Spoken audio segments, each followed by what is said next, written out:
네, 안녕하세요. 만나서 반갑습니다. 자, 이번 영상에서는 LX 세미콘 종목 분석해 보도록 할 텐데요. 자, 영상 본격적으로 시작하기 전에 좋아요, 구독, 알림 설정까지 해주시면 감사하겠습니다. 자, 제가 LX 세미콘이라는 종목 처음으로 들고 왔는데요. 자, 이 LX 세미콘이라는 종목 우리가 분명히 주목해 봐야 될 부분이 있습니다. 자, 국내에서는 사실 이 팹리스 기업이라고 하는 이 부분을 여러분들 아시는 분들은 뭐 아시겠지만 또 모르시는 분들을 위해서 팹이 없다는 거예요. 공장이 없다는 거예요. 팹리스. 팹이 없다. 그러니까 이제 설계만 한다라는 이런 기업들을 우리가 팹리스 기업이라고 해요. 이 팹리스 기업 중에 가장 큰 기업이 이제 뭐 엔비디아가 될 수도 있고 사실 애플도 팹리스 기업 중에 하나예요. AP. AP라는 요 이제 모바일 두뇌죠. 스마트폰에 들어가는 AP를 만드는 어떤 기술력이 애플이라든지 퀄컴 같은 경우도 스냅드래곤이라는 요런 걸 좀 하는데 이 스냅드래곤이 삼성전자 스마트폰에 들어가는 AP예요. 그런데 우리나라가 이제 엑시노스라는 삼성전자가 만드는 엑시노스가 좀 수율적인 문제도 있고 좀 성능적인 문제도 있고 그래서 AMD랑도 협력을 했지만 안 되는 부분이에요. 그만큼 팹리스라는 이 설계 자산이 굉장히 시장에서 이제 앞으로도 이제 큰 가치를 분명히 부여받을 텐데 여러분들이 흔히 들어보신 퀄컴, 엔비디아, 뭐 AMD, 뭐 미디어텍, 뭐 대만의 미디어텍 같은 경우는 AP 시장의 뭐 절대 강자입니다. 자, 이런 기업들만큼 정말 이런 업황은 좋은데 왜 우리 팜리스 시장은 요럴까라는 부분 좀 일단은 LX리미콘 좋은 부분도 충분히 있으니까 자, 일단 영상 끝까지 시청해 주시면 감사하겠습니다. 본격적으로 종목 설명드리기에 앞서서 제가 여러분들을 위해서 선물을 하나 준비했습니다. 자, 제가 준비한 선물은 바로 3월달 최소 100% 이상 급등이 예상되는 대시세 종목입니다. 자, 앞서 제가 드렸던 추천주는 바로 오토앤, 일동제약 같은 종목들이었습니다.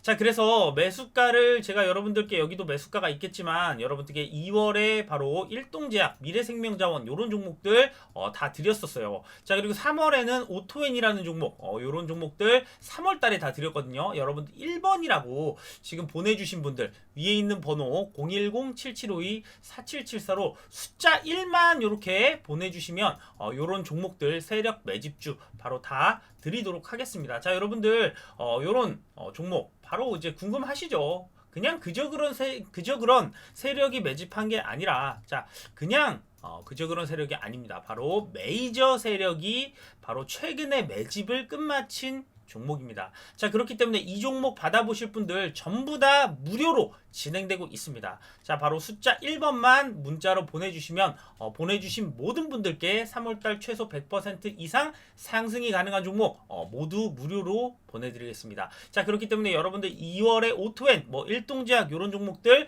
놓치신 분들 3월달 마지막 추천주 4월달에 급등이 나올 것이기 때문에 여러분들 이 종목은 절대 놓치지 마시고요. 자, 그럼 선물 관련해서는 여기까지 말씀드리도록 하겠고 사실 오늘 굉장히 주식하시는 분들한테는 최고의 호재 내용이 나왔습니다.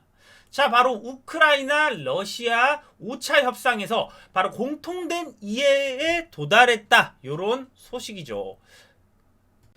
자, 우리가 기본적으로 종목도 중요하지만 바로 종목 위에 업종이 있고요. 업종 위에 시장이 있어요. 자, 그래서 이 사실은 어떻게 보면 가장 큰 부분이고 가장 작은 부분이 종목이에요. 시장이 무너지는데도 불구하고 살아남을 종목, 이건 확률상으로 굉장히 힘들다는 거예요. 그런데 시장이 좋다라면 업종들도 많이 상승이 나오고 그 중에도 종목들이 우후죽순으로 상승이 나올 수 있는 부분이기 때문에 자, 항상 시장에 대한 부분들 조금씩 변화가 있을 때는 이런 부분들은 좀 깨알같이 알고 가자라는 말씀을 드리려고 이렇게 좀 준비를 했는데 자, 보세요. 지금 이제 4월은 과대 낙폭 성장주를 줍줍할 기회다라는 소식이에요. 자, 그래서 오히려 경기 둔화 우려가 커지면서 성장주가 더 낫지 않나? 뭐 이런 부분들입니다. 그러면서 여기도 보시면 네이버, 카카오 같은 플랫폼 그리고 2차 전지 반도체를 얘기하고 있어요. 자, 역시나 2차 전지 반도체는 대표적인 우리나라의 성장주죠. 그 중에서도 이익을 잘 내는 종목들을 보자 이런 거예요. 그런데 여기서 지금 말한 부분 바로 우크라 전쟁이 최대 변수다라는 부분이에요. 자, 그런데 오늘 바로 무슨 일이 있었나요? 정말 좋은 여러분들 이런 좋은 소식이 있을 때는 확실하게 좀 위험한다 이런 부분들보다도 정말 과감하게 한 번쯤 배팅이 들어갈 수 있다라는 부분입니다. 자, 바로 우크라이나와 러시아의 5차 협상이 끝마쳤다는 요런 소식들. 자, 그런데 과거와 뭐가 다르냐 요 부분만 좀 빠르게 체크를 해볼게요. 자, 예전 같았으면 러시아 우크라이나 협상을 하고도 자, 이게 협상인가 아니면 그냥 미팅인가라는 그 정도의 어떤 결과만 좀 냈다라고 하면 자, 이번에는 구체적인 방안이 좀 제시가 됐어요. 자, 러시아 입장에서는 기본적으로 우크라이나한테 제안을 받았어요. 크림반도에 대해서는 앞으로 15년간 조금 이제 의미 있게 좀 토의를 하자. 니들이 원하는 부분도 어느 정도는 듣고 자, 요런 부분들이 좀 언급이 나왔어요. 자, 그래서 일단 총알은 일단 러시아한테로 좀 돌아갔어요. 러시아가 어떤 선택을 하냐 요런 부분이 좀 중요한데 지금 전쟁 상황을 보시면 러시아가 지금 패전 소식이 너무나 많이 들리고 있어요. 이런 상황에서 푸틴이 쓸 수 있는 카드는 생화학 무기 혹은 핵무기예요.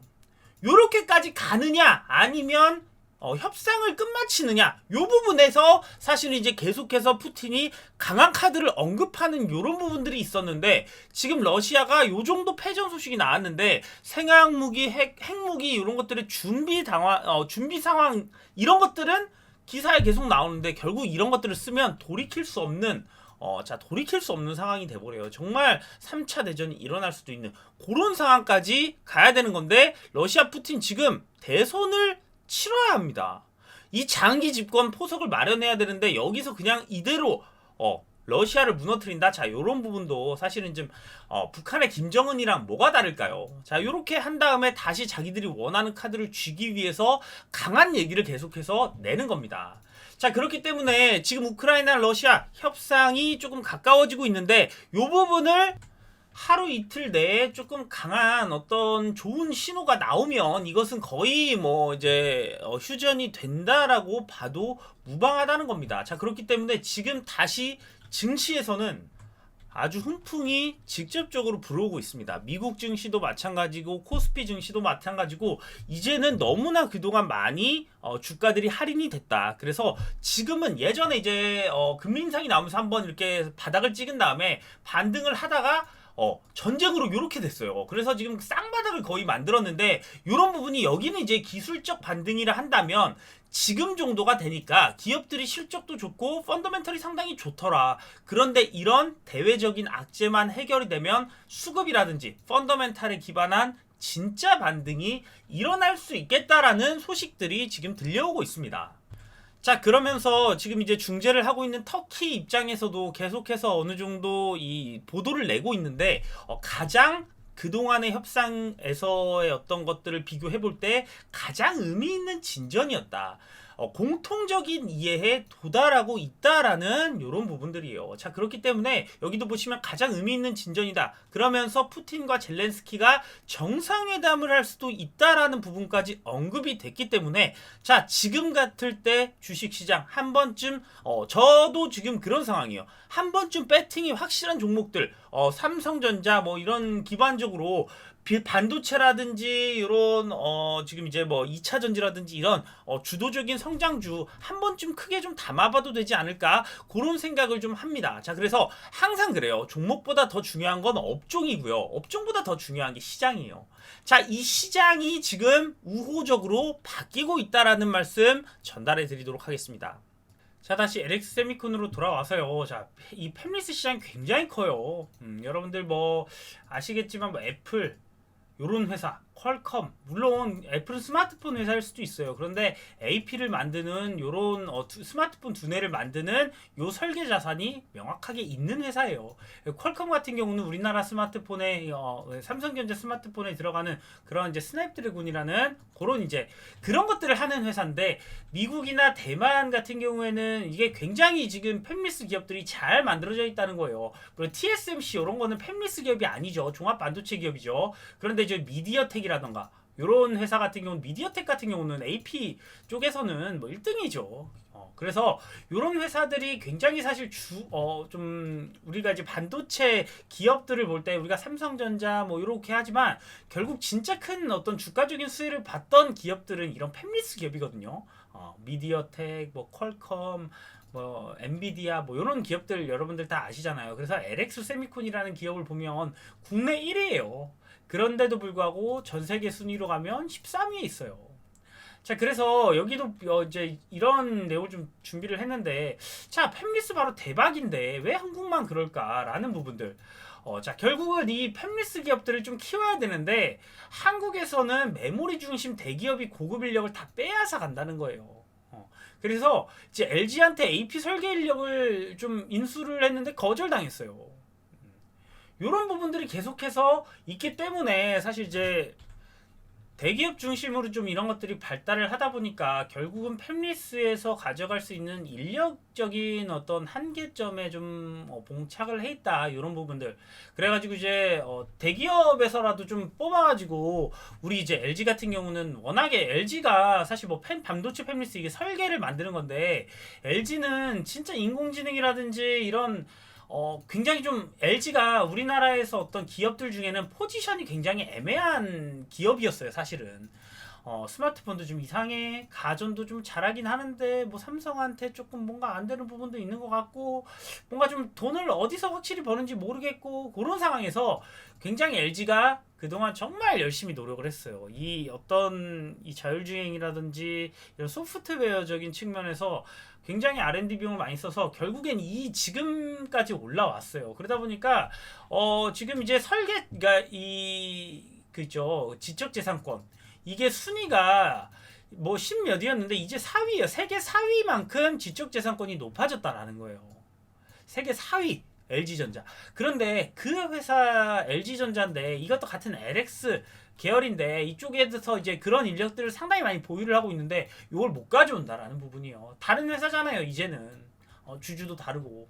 자, 그러다 보니까 이런 팹리스 시장은 미국과 대만이 좀 어느 정도 좀 잡고 있는데 그래도 LX 세미콘이 상당히 좀 도전을 좀 하다가 결국은 카이스트에 미래연구센터를 설립한다 요런 좀 소식이 나왔거든요. 반도체에 대한 기술 협력을 하는 그래서 인공지능 메타버스 등 반도체 관련 미래 연구를 뭐 한다 뭐 이래가지고 이런 소식이 좀 나왔어요.